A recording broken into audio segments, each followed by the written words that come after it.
Exercise 8. Develop a math model for the problem. Describe the type of math problem that has resulted. Using assistance from the Nspire CAS, solve the math problem and interpret the solution.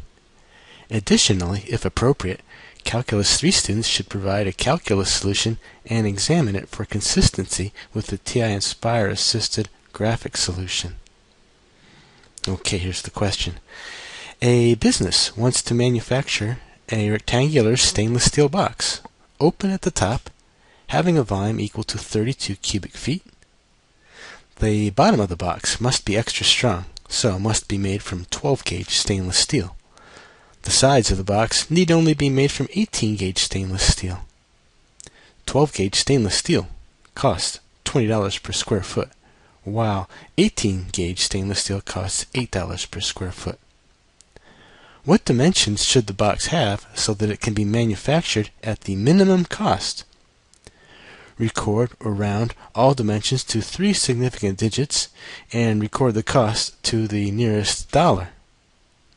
Okay, let's see. I suppose it's a problem that sort of calls out for sketching a little diagram to start the thinking process. So we got this box, open top. I suppose we could say x along this dimension, y for this dimension, z for the height. So in other words, we can let x, y, z be the dimensions illustrated.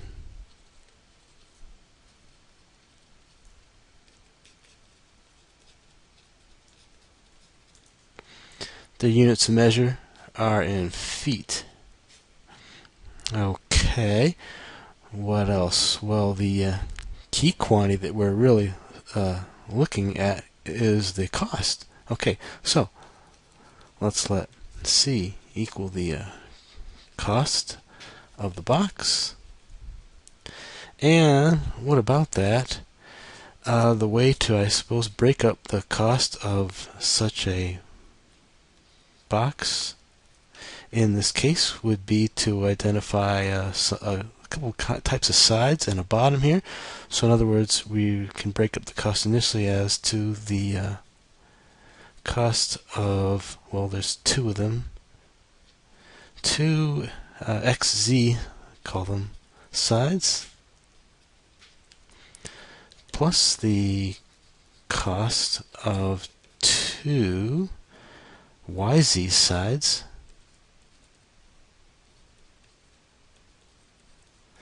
plus the cost of the bottom. It's x, y first dimensions. Alright, and let's see, what would that become? So, first of all, 2xz sides. Alright, well, we got two of them. And for sides, the 18-gauge stainless steel is being used. It's $8 per square foot. So we'd have our $8 per square foot times the area of one of these sides. That's x times z. Okay, similarly, the cost of two yz sides. Alright, two of them. They're sides, so they're running at $8 a square foot, and yz is the area. Okay, and the cost of the bottom. Alright, bottom is 12-gauge stainless steel running at $20 per square foot. Alright, there's only one bottom. It's an open top box. So we're looking at 20 times the area of the bottom, which is xy. Okay, and I suppose this just gets a little bit simpler. We're looking at 16xz plus 16yz plus 20xy. Okay, so this can kind of be our objective function here.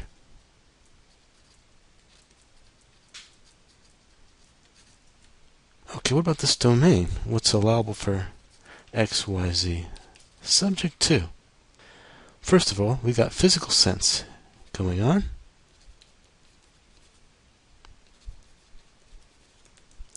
And for that, we're looking, of course, at x has to be greater than 0, y's got to be greater than 0, and z greater than 0 as well. After all, they're dimensions of a box. Are there maximum sensible for x, y, and z? Based on what's given in this question, no. In theory, I guess you could have just a huge bottom with a z dimension, then very, very small to give rise to the desired volume of 32 cubic feet. Similarly, you could have z be a mile or something and just make x and y totally microscopic, also satisfying the volume requirement that way. Okay, so there's actually nothing in this problem anyways that's giving us a limit to x, y, and z. Let's see, what else have we got? Volume. Okay. Volume is 32 cubic feet. Okay, what's that going to mean? Well, it's a rectangular box, so based on our diagram, we're looking at the translation to becoming x, y, z equaling 32. Okay. Now, actually, this restriction gives rise to a way to rewrite z as equaling to 32 over xy. Now, this equality here, number 2, here's 1, those inequalities. Now this actually can be substituted back into our objective function, and we actually now create a very different math problem because of this, which is good, because if you look what we have so far, c equaling to 16 xz plus 16yz plus 20xy. This is a function of 3 variables. Okay, we can't even graph the function c here because we would need 4 dimensions. So really, this math problem is really a problem for us even with the Nspire calculator. But now with this substitution, we will bring it into something that's manageable for us. Okay, so let's do that. Okay, so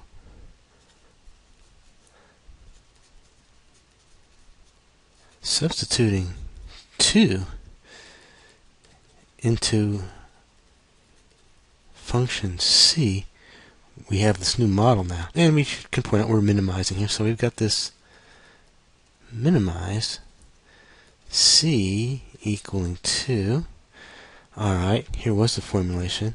Now we've got z equaling 32 over xy.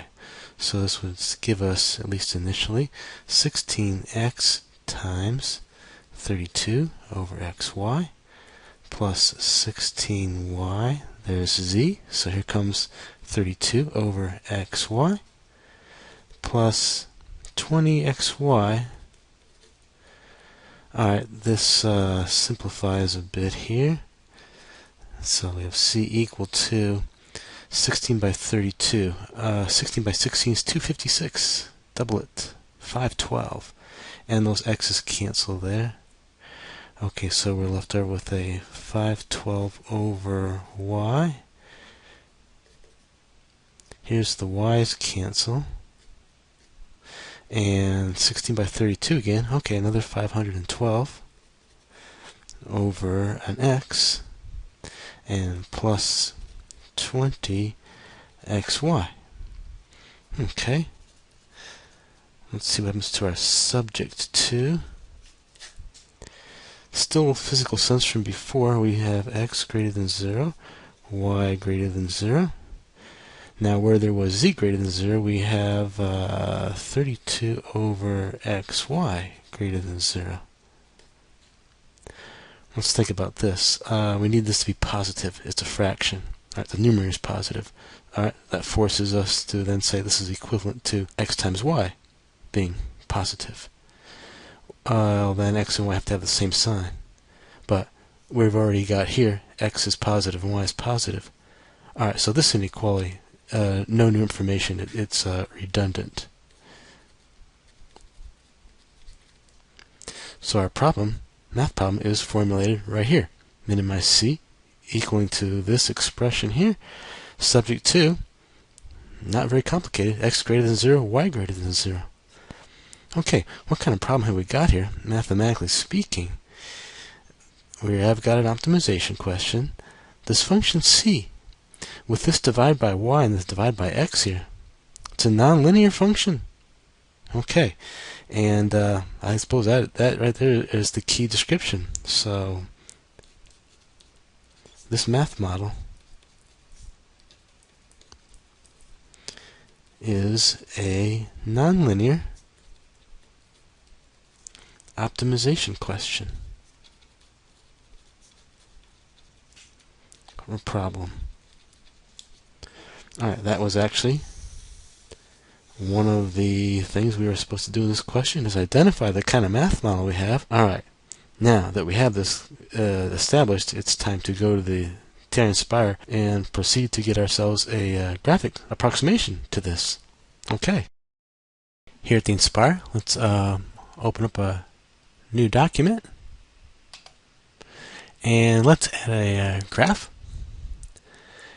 Now for this function of two variables, we need a 3D graph. So let's go ahead and go to the menu, and for the view, 3D graphing. Now, for a nice 3D graph, you always want to try to get the axes about the same length. So I think I'll just go straight ahead to the axis part here, range settings, get this set up. Now, we know our x-min is going to be a 0 there. Can it actually equal 0? It's a minimum. For maximum, what to do here? There's no actual maximum in sight for this question in theory. We do know that what we kind of expect is we create a box with a huge X. It's becoming very expensive. The bottom is expensive. And let's think about that 32 cubic feet idea. For instance, what about X max 5? And let's suppose Y max was 5. That would be a 5 by 5, 25 square foot base. To get the 32 cubic feet, it's a little more than a foot tall. Okay, this is already probably getting a bit on the large side, but alright, just to make sure we really do kind of get a good big picture of everything, we'll go to 10. I think, okay, now we're looking at 10 there. Scale it at 1 per unit, and y-axis the same thing, 0, and go out to 10 perhaps. Scale it at 1. Alright, this should get anything reasonable in sight for our minimum search. And in the spirit of having the axes scaled the same, we want a 10 unit long z-axis. What to do here? Well, at least we know, since our z-axis is representing cost, by the way, we have to be careful, it's not representing z in our question, it's representing cost, c, but the cost has to be some positive amount, so we go with the 0 for z max, and same length. Okay, it's forced to be 10. We'll scale it every 1. Alright, we'll say okay to that. Now let's see, I suppose it's time to go ahead and enter in our formulation we developed here. So z1 equals, we get the 512 divided by x plus 512 divided by y plus 20xy. Alright, now we want to be a little careful here. Here comes an xy. So here's what I don't want to do. I don't want to do this. X, Y, just using juxtaposition. The reason for that is the Nspire will think that is variable xy there. But it's not. We intend it to be an x times y, so the juxtaposition is not a good idea. We really do actually need to put in a full-fledged multiplication symbol in there. So let's do that. X, multiplication sign, times y, like that. Alright, there we go there. This should be more successful. And by the way, another little mathematical note. Did you notice this function here is symmetric with respect to the diagonal line x equal to y? Because you notice you could interchange xy here and have the same formula develop. Okay, so in case we have a chance to take advantage of a symmetry shortcut, let's do so.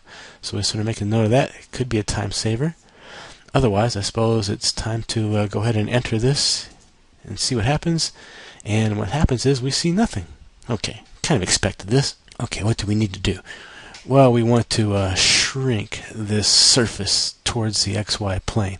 And to do that, you just take your formula, your z equal to f of xy, and we will need to divide it by some big positive constant to get this thing shrunken towards the xy plane. Alright, so let's see, a parenthesis here, parenthesis there, and divided by, just to begin the initial exploration, maybe 100. Okay, enter. Oh, okay. This is actually a pretty good looking graph already.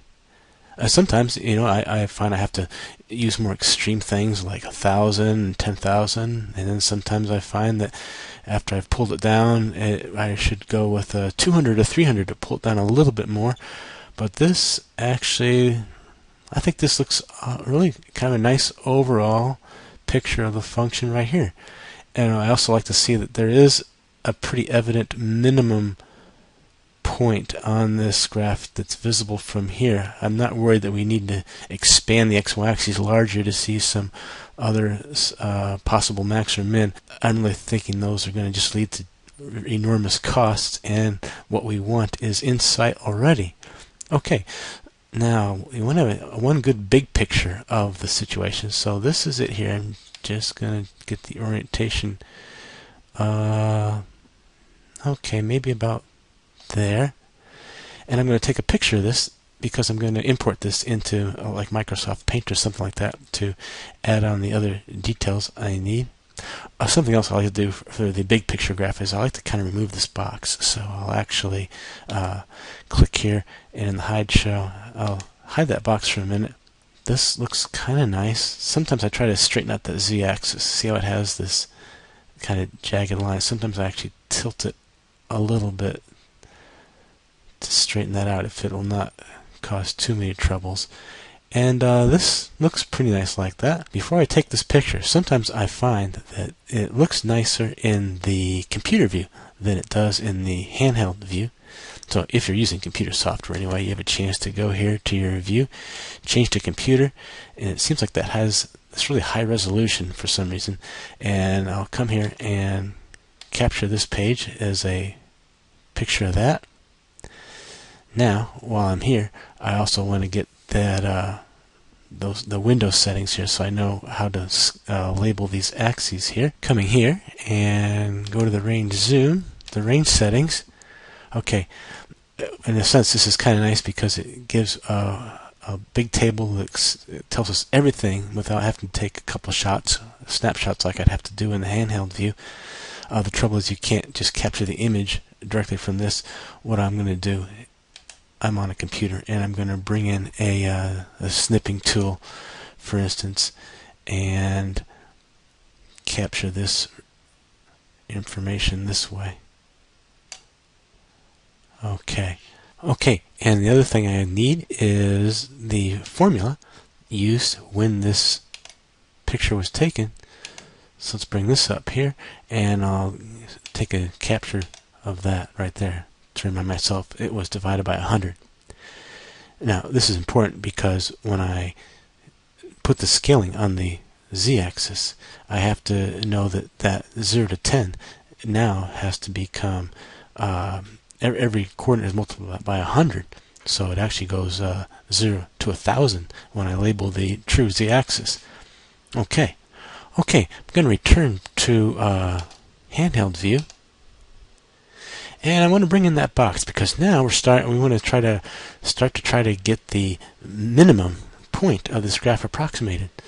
So let's bring back that box. That's kind of nice to have when you're trying to locate minimums because it has all the coordinates on it. And let's see where to begin here. Well, we could begin by bringing in a trace plane.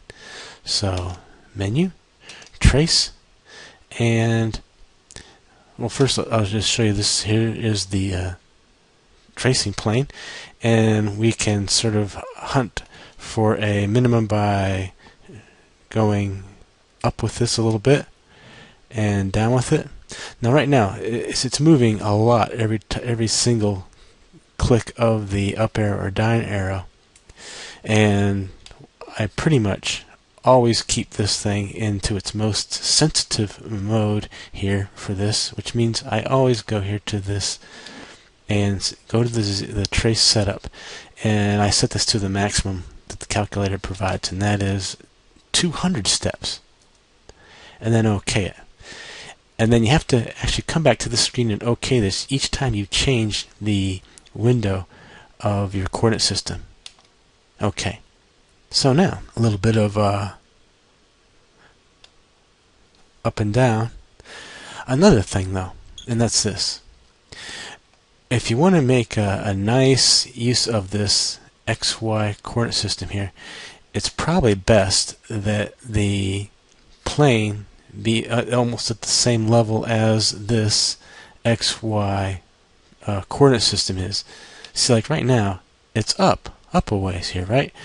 If this blue plane was way down here, we wouldn't have to use any 3D perspective to sort of interpolate what the coordinates are of some point on this. Like right now, if I move that plane up, okay, I've got this minimum point here, but I can't just like go directly up to this x-axis and read this coordinate. I have to realize that this is a blue plane set back a ways, and I have to sort of do this 3D visualization thing, which I can avoid pretty easily. So I do that, and instead I do this. I say, okay, look, how can I get myself below this graph? Let's go shift down, maybe one more. No, one, okay, right there. Okay, right now the z is 5.2, and I'm below this graph. So what I'll do is I'll actually go to the menu and the range zoom, the range settings, and immediately change the z min to 5.2. Now this leaves my z-axis about 5 units long, which is okay, it's still acceptable.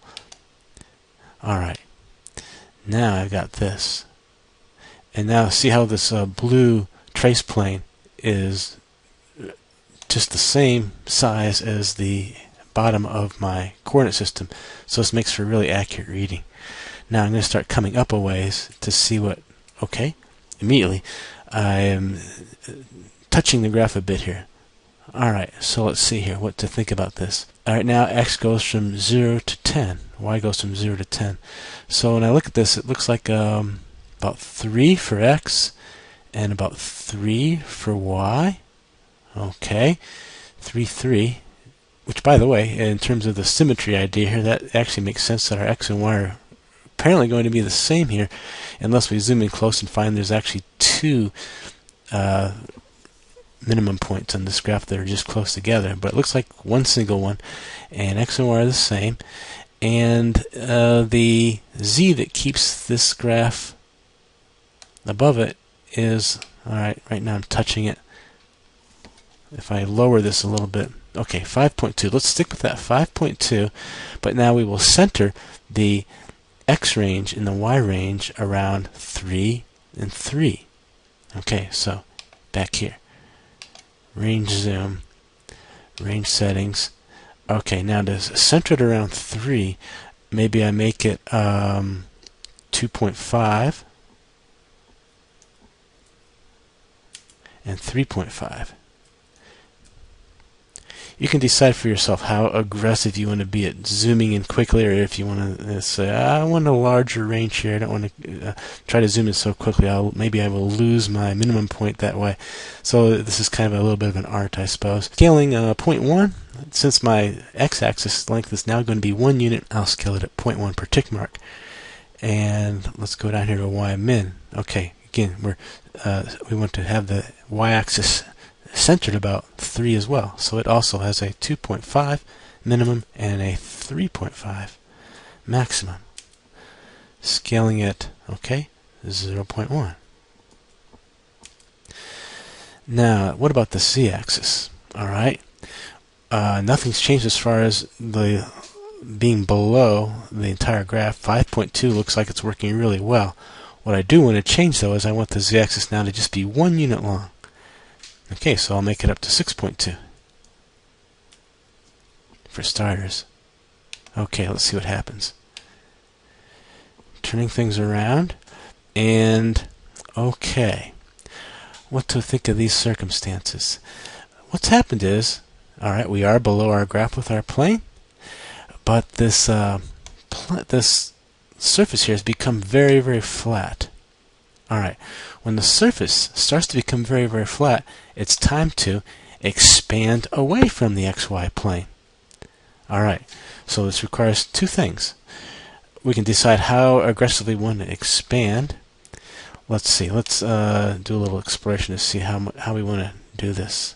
First first let's reset the trace so that this 200 steps is still going to be used for us right now, so it's okay. Every time you change the window, you want to go back and give that an okay. That way the plane won't move too rapidly. Now I'm going to bring that plane down and see about what a minimum Z might be.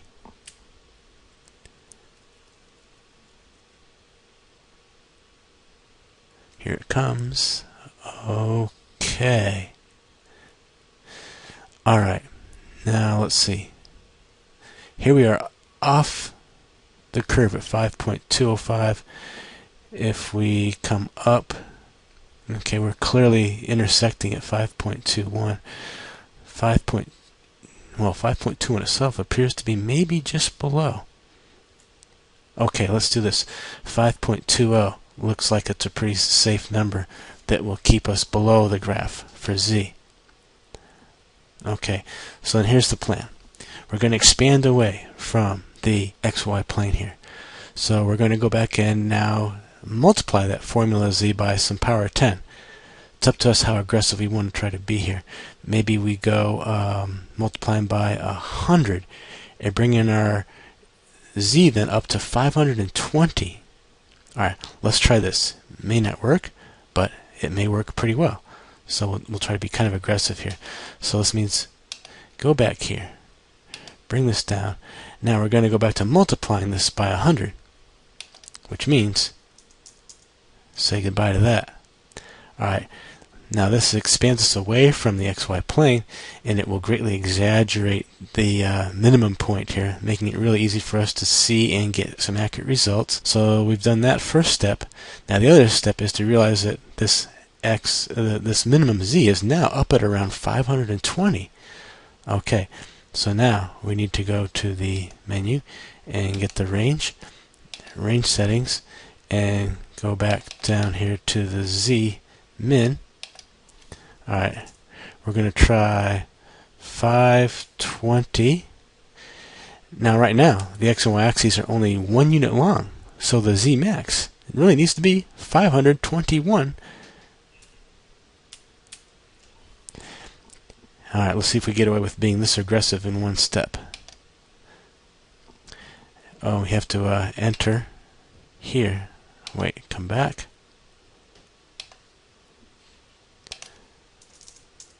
Okay, enter there. And it looks like we do not see the graph here. Alright, so it looks like we need to come up. We need more Z's, a little bit higher here. Alright, to do this, we could just expand directly a little bit and go back to those range settings. Okay, maybe a Z max of, say, just right now, maybe 525. And we can, by the way, change this to being a 521 apparently, since we didn't see any graph by doing 520. Alright, let's try that. Okay, now we see something. And we realize we are actually pretty close to the number we need to make an even nicer graph. Let's go ahead and put in a plane here for a minute to see what this minimal Z is basically. And so we can come down here.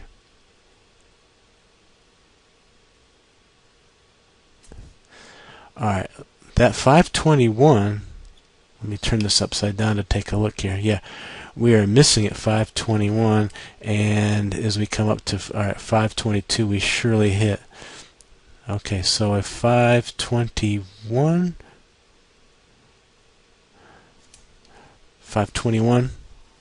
will be a good minimum. Let's change that.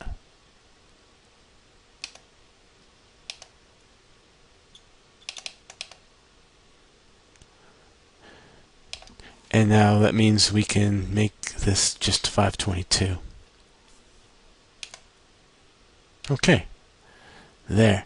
Now we're in a position to probably do some much better estimating on the situation. Now that I see this, I think I'd like to even make the minimum Z 521.15 to make this even closer to the bottom.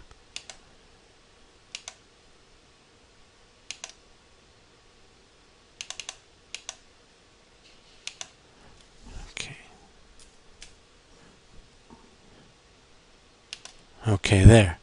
See, this way when we flip upside down, we get this blue plane being right on the bottom of our coordinate system, so we can clearly see points. Alright, now I'm going to reset that setup so that 200 steps in the tracing, and now we'll start to bring down this plane and try to get an even better idea about what we think for the minimum point.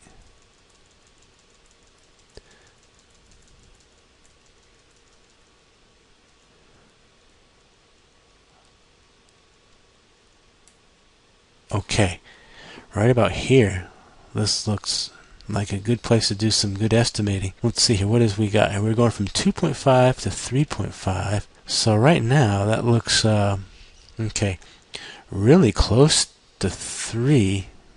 Maybe a little bit to the maybe a little bit less than 3. Here's 2.9, 3. Okay, you know what? Maybe let's center an axis around 2.95, and for y, okay, it looks like the same thing. Here's 3.0, here's 2.9. It looks like it's right in there. Okay, so let's now center the x-axis and y-axis around 2.95 in each case. And let's just do that. Alright, so for centering 2.95, we can say 2.90 and then 3.00. That puts 2.95 right in the middle there, and now we can start scaling at 0.01 apiece. Remember, we need 3 significant digits on these x and y's, so this is a kind of challenge as far as graphing approximation. It's a bit of work here. Alright, and the y, same thing. We're centering 2.95 in here, so we'll go with 2.90 and 3.00. And now scaling it 0.01. Now that zoom in that we have right there seems to be working pretty well, but now the catch is to make this axis only 1/10 long. Okay, so we can come here and back this up and apparently go with 521.25. Alright, we'll try that. Now okay, this looks like it's going to work pretty well here. I think I'm just going to get the bottom here a little closer. So first, make sure that this plane is not moving so much per shifting. And now I'm going to establish a new minimal z here. So let's bring this down and get it to be just off the graph. Okay, that's off.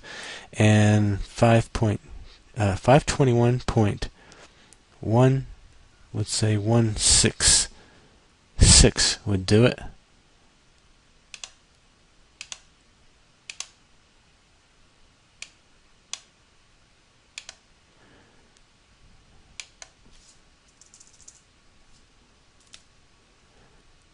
Okay, there. Alright, this looks like it's in good shape for some real accurate type information. I do again want to always keep resetting that trace setup so that the number of steps is going to be 200. Now, let's get below here and bring down that plane.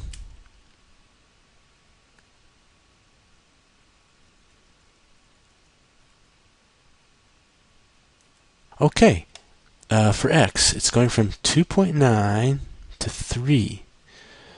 So that 2.95, I mean, maybe 2.945, or maybe to even be super accurate, but okay, we're trying for our 3 significant digits here. It's definitely a 2.9, well, okay, pretty certainly 2.95, and the y, same thing. There's 2.9, there's 3. It's pretty much indeed a 2.95 there for the y as well. Now you'd think that we'd be in good position to go ahead and start claiming a conclusion, because we have x and y to 3 significant digits, and we easily have z to 3 significant digits. That's been settled for a couple of iterations already. The trouble is, there's a calculation that we need to do to compute the z dimension on the box. Remember, this z is the cost, not z of the box. The z of the box we left behind a while ago as something for which we substituted for. If you look back, you might recall z is equal to 32 divided by xy. Now, since that z requires a calculation and is supposed to be accurate to 3 significant digits, we sort of need the input data, the x and y, to be extra accurate. Even the 3 digits we have now might not be quite good enough. So let's try to be a little more ambitious on x and y in light of the fact we have to compute another quantity using them. So we would like them to be even more accurate than the 3 significant digits, so that the calculated quantity can be accurate to 3 significant digits. So let's get one more digit out of these guys. Okay, so it looks like this 2.95 is pretty much a thing we can zoom in on. We can center the axis around 2.95 and get pretty close. The z, let's see what gets us off the, okay, so right there, a 521.168 will keep z, keep the plane below the graph there. Okay, let's go change things.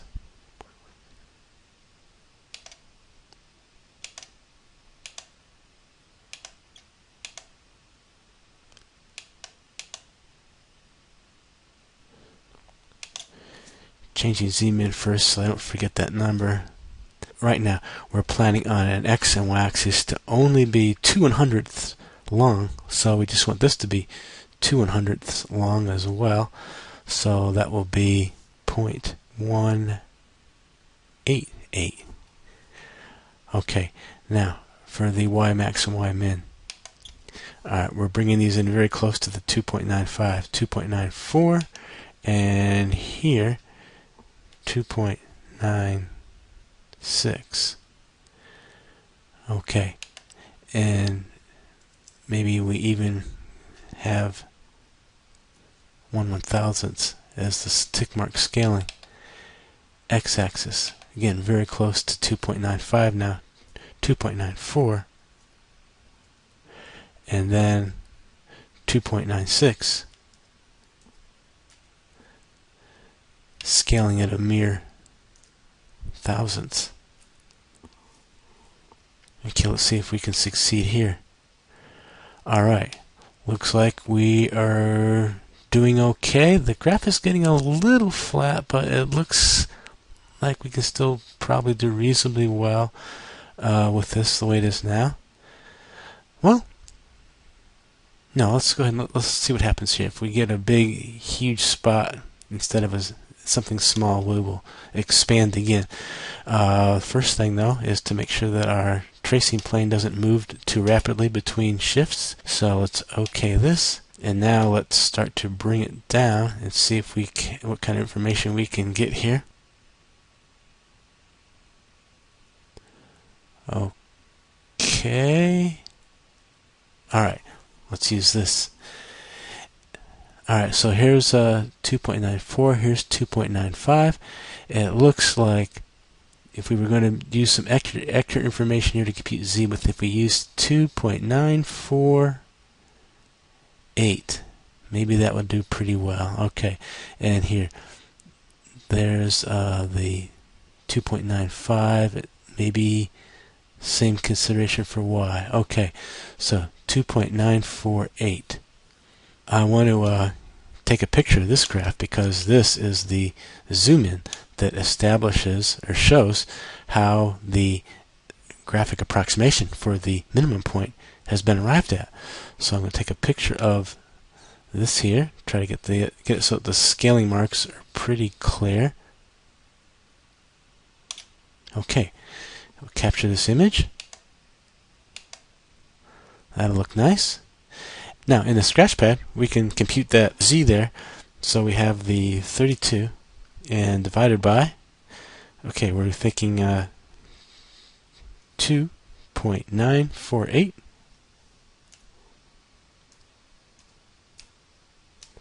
And since x and y are both that number there, that will be 2.948 squared. Okay, so we're thinking 3.68 for our z when we get to that stage. The next thing that actually needs to be done right now is to take these pictures we have here and put together a nice graphic approximation with the overall graph and this zoom in to show our conclusion. Okay, so following the work in Microsoft Paint, you see I've taken the overall function graph and put the units of measure for x and y. They were in feet. The scaling was just taken right off the range information from the Nspire.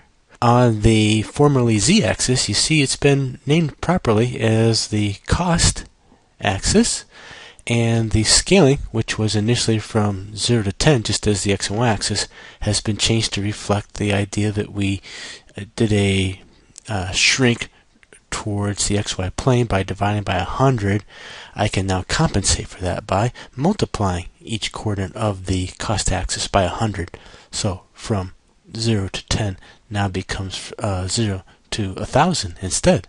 And now I have the actual cost function being illustrated for the person reading this solution. Then you see a little box there and a arrow pointing out that the zoom in here is our source of the 2.95, 2.95, 521 for the approximate minimum point on that. With all that in order, it's time to go ahead and make our conclusion. Okay, I just went ahead and continued on the Microsoft Paint to draw the interpretation and conclusion as well. So our conclusion statement, therefore, a minimal cost of $521 can be achieved by constructing the box with the dimensions illustrated. Again, a very graphic type problem when you're solving it. You really want to present the person with a picture solution, and I tried to do that here, and I even made a little effort to make the height of this box about 20% longer than the x or y dimension. And then you see the little asterisk on that 3.68 feet because that little calculation was actually done on the scratch pad, which means it's lost as far as any sort of reference goes. So I put the source of that 3.68 there in a little text box just below. Okay, that about wraps up our graphic approximation of this solution here. Okay, I want to give this some sort of a check here. And again, I'm going to avoid using the math formulation at all in this. I want something that is independent and as simple as possible, really. So, as a check, in this case, maybe consider a very simple design and we'll just manually compute the cost of it. So let's think of a simple design. Compare to a simple design. Alright, now we have to have a open box 32 cubic feet of volume, right? Okay, let's see. How about the base be 4 feet by 4 feet?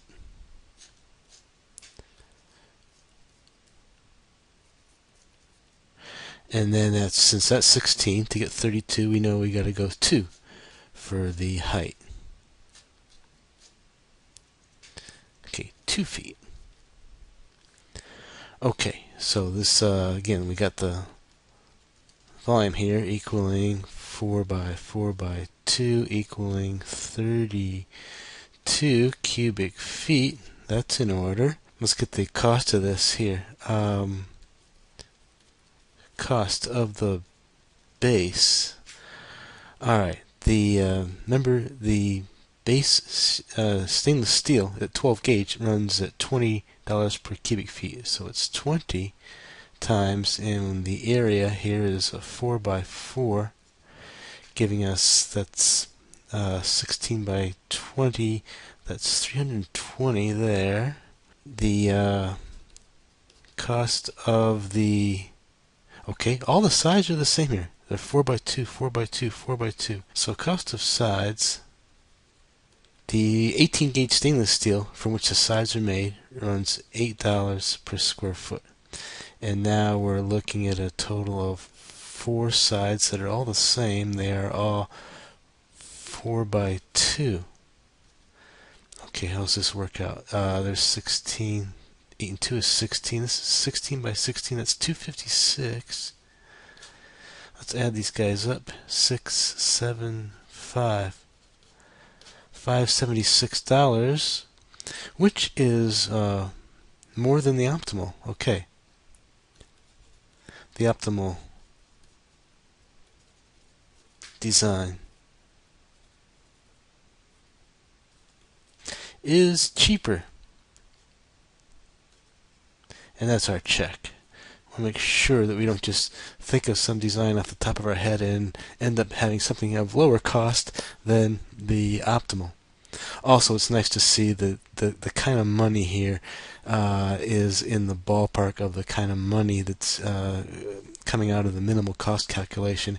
We also don't want to have some huge magnitude of error in the minimal costs. For instance, we don't want to claim a $52 cost and find out that, wait a minute, that is not even sensible. So this check also safeguards against that as well. Okay, that completes this part of the problem.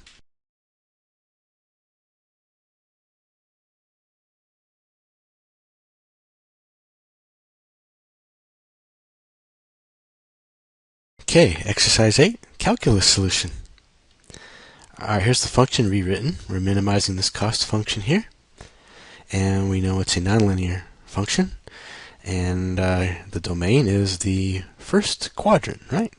Okay, let's see, a couple of initial observations before we start here.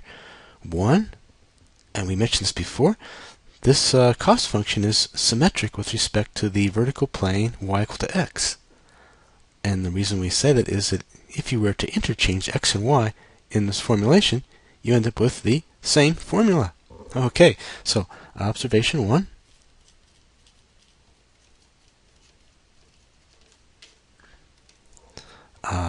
The cost function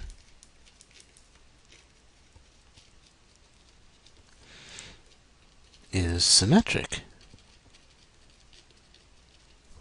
with respect to the vertical plane y equal to x. Okay, keep track of that because the symmetry idea can save time in an analysis. Alright, what else have we got to think about when we're getting ready for a calculus solution? Well, we have this nonlinear function, and the domain becomes quite an issue here. This domain with an x greater than 0? Alright, you know, to be closed, you have to have x greater than or equal to 0. So this is actually a bit of a problem right here, and more of the same here. And then a third situation is that just having the first quadrant of the domain means our domain is not even bounded. Okay, so let's make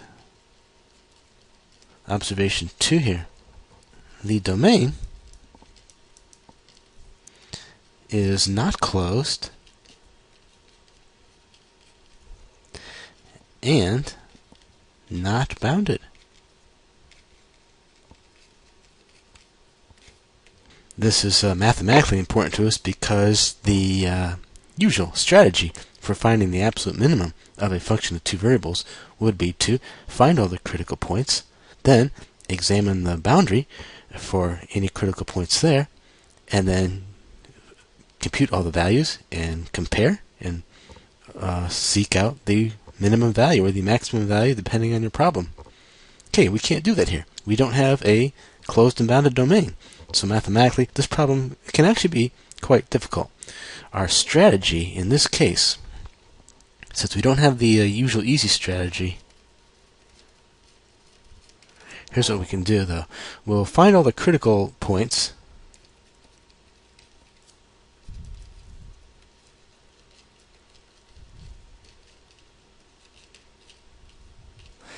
and then we will also invoke the previously obtained graph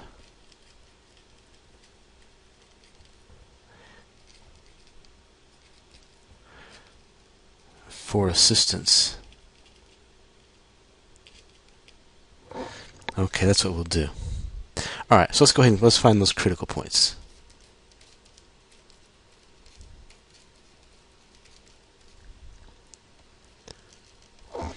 Alright, towards that end, maybe we should have C in a more suitable for differentiation form. So C here could be 512 y to the negative 1 plus 512 x to the negative 1 plus 20xy. Okay, now partial of C with respect to x. What do we get there?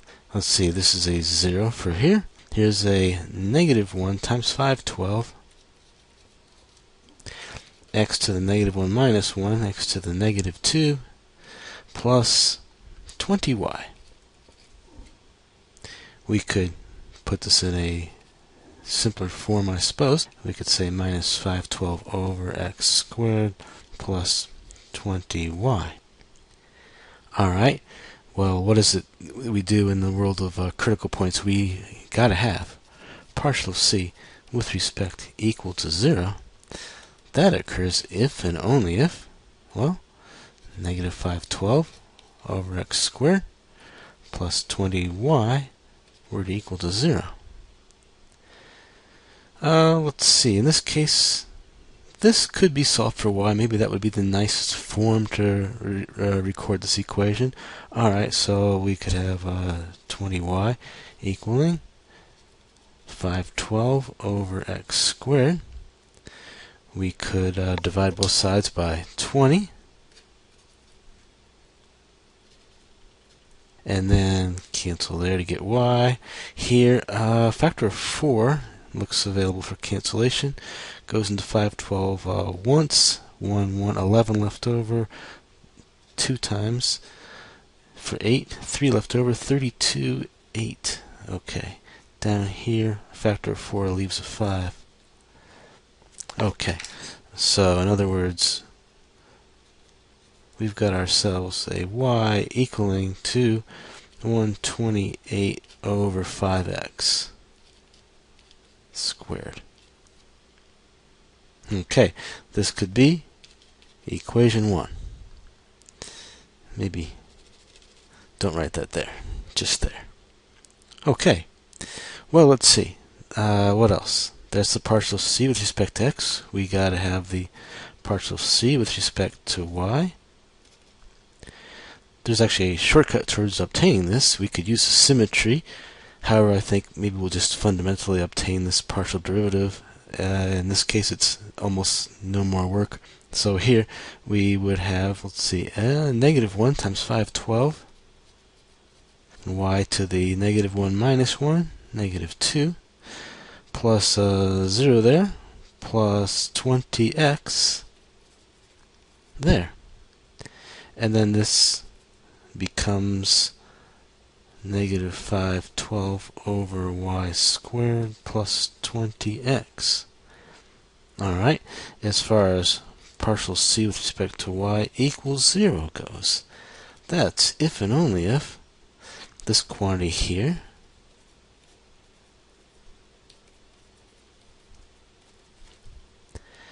and we could solve this for x easily. And now you start to, maybe you want to just take advantage of the symmetry here. So here, if you solve for x, divide both sides by 20, and we're going to get x equal to, it ends up being a 128 over 5 y squared.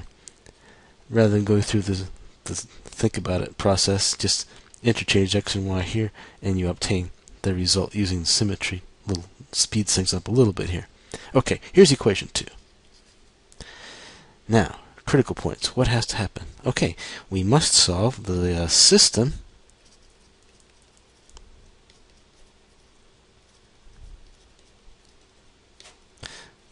of equations 1 and 2. Okay, it's a nonlinear system. What could we do? Substitution, readily available. We could take the result here, where y is solved for, substitute it into 2. Okay, so let's substitute 1 into 2 and go from there. Alright, so we take 2 here. It starts off with an x equals 2, 128 over 5. Alright, here comes the y squared down here. If we look at y is this rational expression. Alright, to divide by a fraction is to multiply by its reciprocal. So let's mentally square y here and then reciprocate it. So then we can multiply by the reciprocal of that. Alright, so that would be, after squaring, this is a 25 x to the 4th over a 128 squared. Okay, and some cancellations are available here, a factor of 5. Here, 128 brings that down to there. And so this starts to look like, let's see, 5 is left over, x to the 4th over 128. Okay, well, let's see, next thing, we could, we could divide both sides by x. Ordinarily, bad idea for algebra, that's how you lose solutions. But remember, x is greater than 0. That's what our domain restriction is. So, since we have x greater than 0 guaranteed, we can divide both sides by x, not lose any solutions, and proceed. Okay, so this would give us then 1 equaling 5x cubed over 128. This next equation, it's just a polynomial equation whose only variable here is the x cubed. It's time to extract roots. Alright, to extract roots, you got to isolate your x cubed in this case. X cubed would equal the 128 over 5. And so then our only real solution comes from extracting the cube root of both sides here. X equal to the cube root of 128 over 5. Okay, let's see. This 128 has a lot of factors in it. Let's start thinking about what 128 is. It's 2 by 64. 64, that's 4 cubed. Okay, so that's a perfect cube sitting there. So out comes the cube root of 64 as a 4 here. Leaving behind cube roots of, now it's 2/5. If you like, sometimes people do this cosmetic touch-up. We could arrange to not have any fractions here under the radical. So here we need to build up. We need a perfect cube down here. We need 5 squared over 5 squared to achieve this. Okay, and so now we end up with, well, the cube root of 5 cubed comes out as a 5 in the denominator.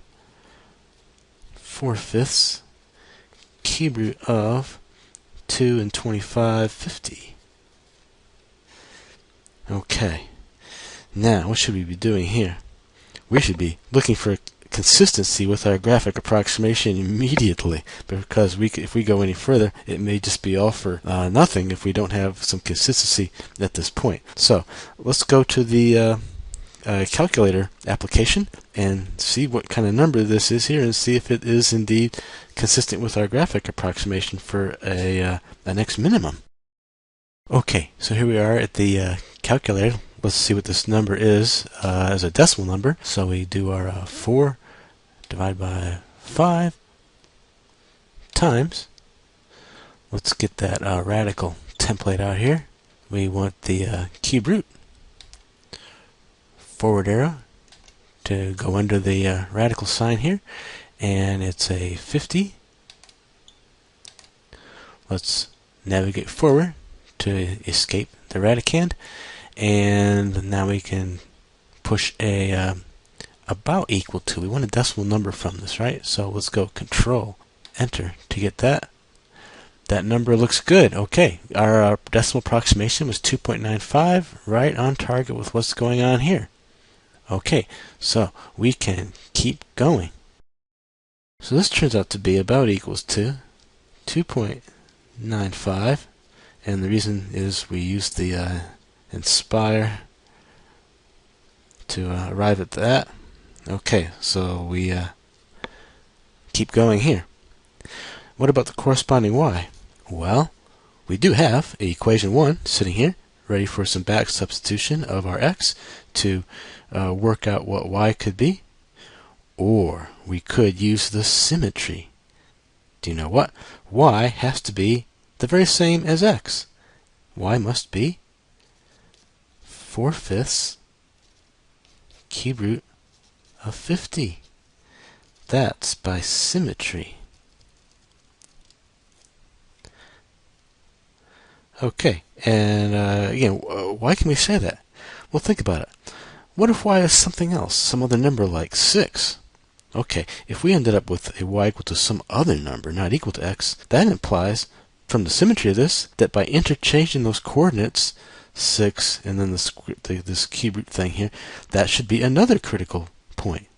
But we have already exhausted all of the real values of x in this equation here. There are no others, so since there's only one, and we have to have the symmetry, that forces y to have the same value.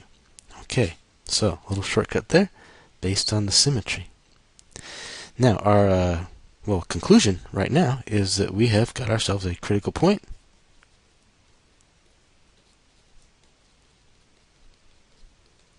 It is the point whose x-coordinate is 4/5 cube root of 50, and whose y-coordinate is also 4/5 cube root of 50. And I think to give this a short name for future use in this solution, maybe we can call it for short x sub c, y sub c. Since there's just one of it, x critical, y critical, this gives us an easier reference in the future. And this is a bit of a minor conclusion. I'll give this a little circle anyway, so that we keep track of that. Now, what's next? Now, we need to go and examine the behavior of this function at this critical point. Maybe there's a relative min, maybe a relative max, maybe a saddle point. Who knows? We hope relative min. But we're going to do our calculus and see if it really comes out to be the case. Okay, so let's take a look at the behavior of the cost function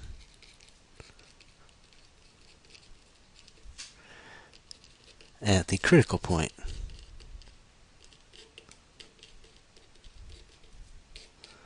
XC, YC. Getting started, we'll need a second partial of c with respect to x. Looking back at our first partial derivative with respect to x, we realize this is going to be, let's see, negative 2 times negative 512. Okay, positive 1024. x to the negative 2 minus 1, negative 3, plus 0.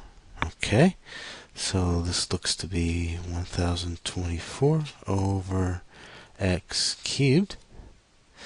Well, then as far as this partial derivative evaluated at xc,yc, the critical point, that'll be 1024 divided by the critical point's x-coordinate. The xc is the 4/5 cube root of 50.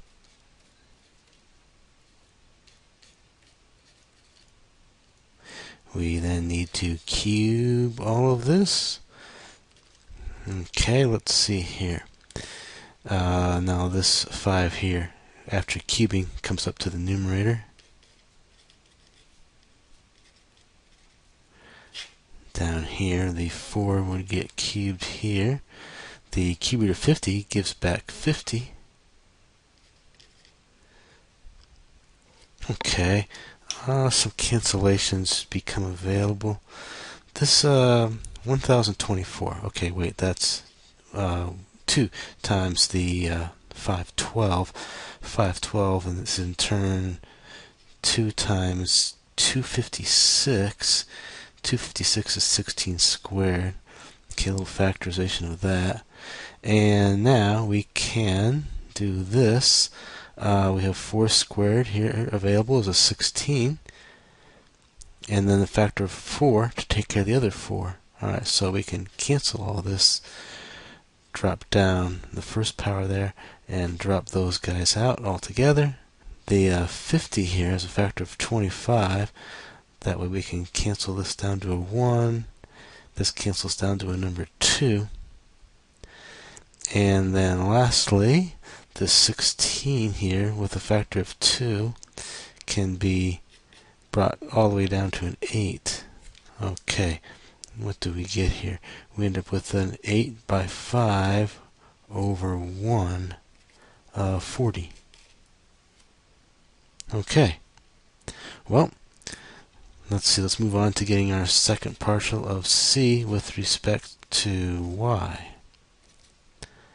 Okay, looking back at that partial of c with respect to x, with respect to y rather. If we differentiate that with respect to y, now we would have a, well, 1024.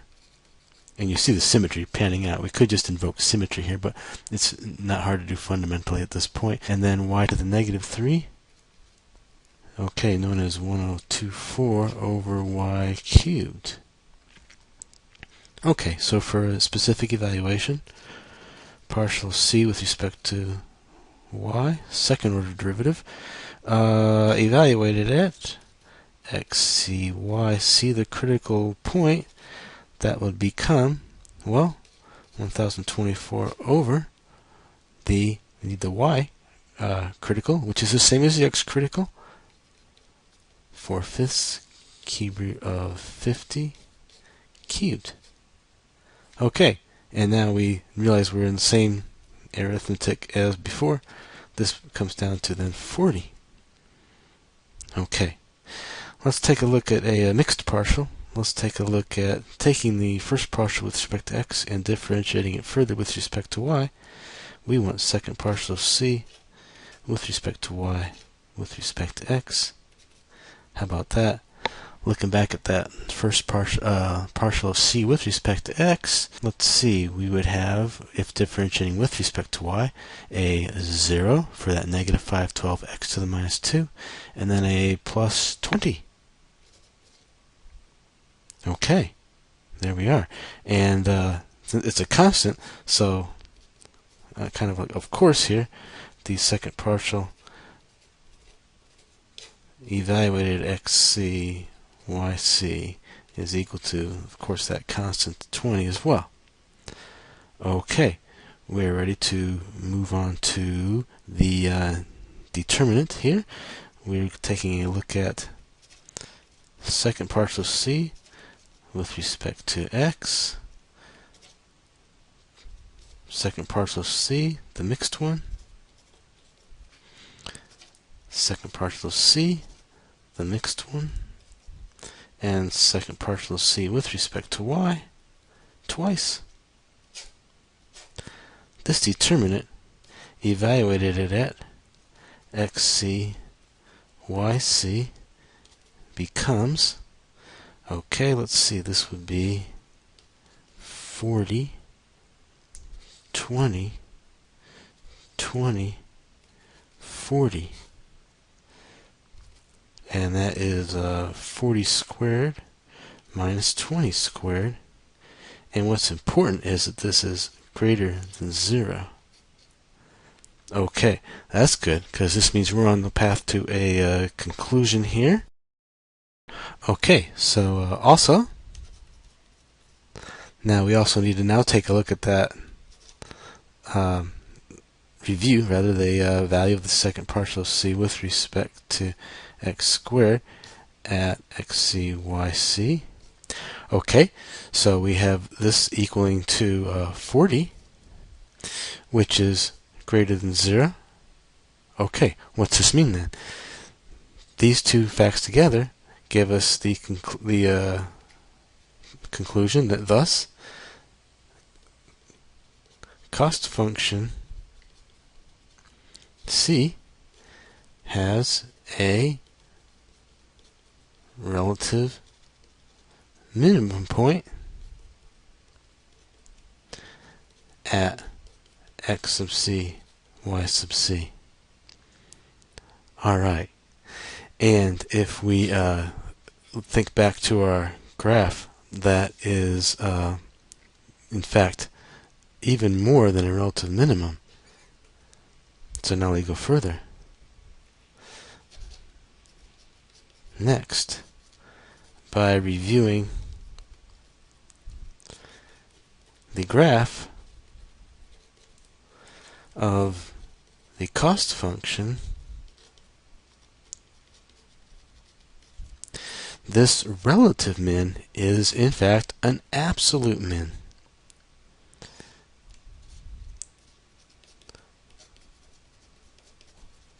Cost function has an absolute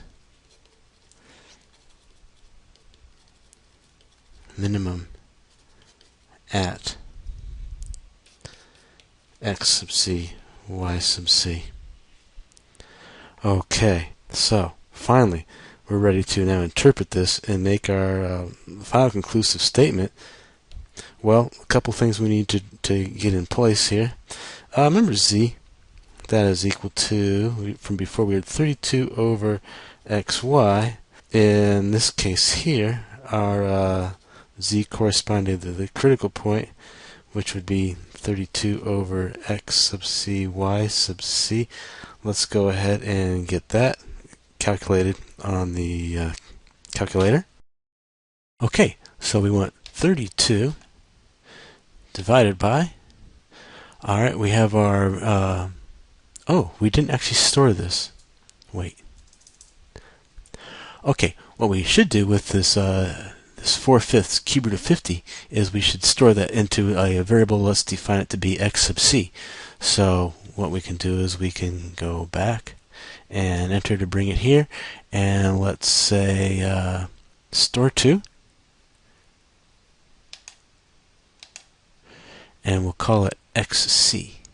Okay, so it's in there. Now this allows us to make the next calculation. 32 divided by, alright, x sub c, y sub c. Well, since they are equal, we can just do an x sub c squared. So now xc, and you see how it's turned to a boldface font because it knows this is now a variable we have defined. And now let's square that, the xc, and let's do an approximate equal to. We would like to get this z dimension of the box under control here, so it's control about equals to, and more consistency with our graphic approximation. Okay, 3.68, that's nice to see.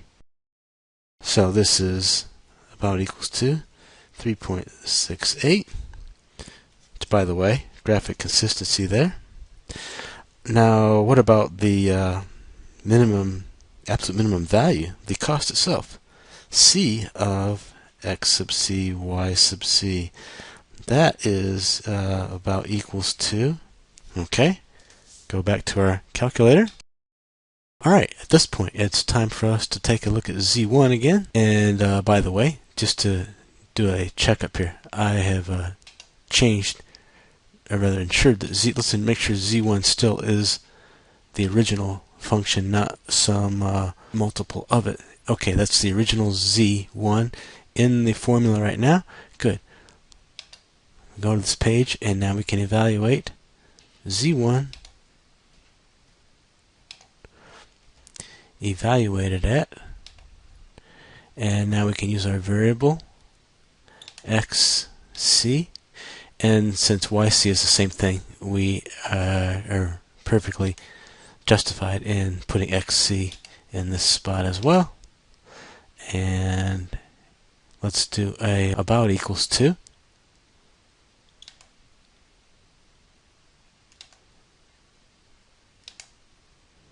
Okay, and you recognize that as being the same cost we determined graphically. Right, 521. So this is 521. So therefore, for interpretation and conclusion, we can make a little shortcut here. The final conclusion, as we've seen here with all these numbers, is the same as the graphic conclusion. We don't need to redraw that picture and put all the dimensions here. We're seeing it's all exactly the same thing. So the final conclusion is the same as that for the graphic solution. See previous page.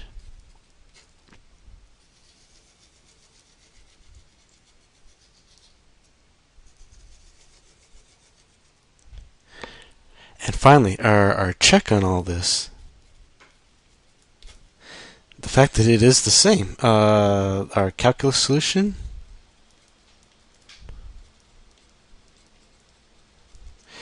and graphic approximation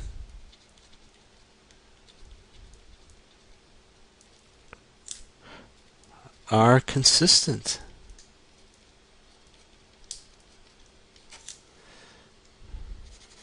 Okay, so we really wanted to see that be a result of all this as well. This makes it feel like it's right on target, and there we are.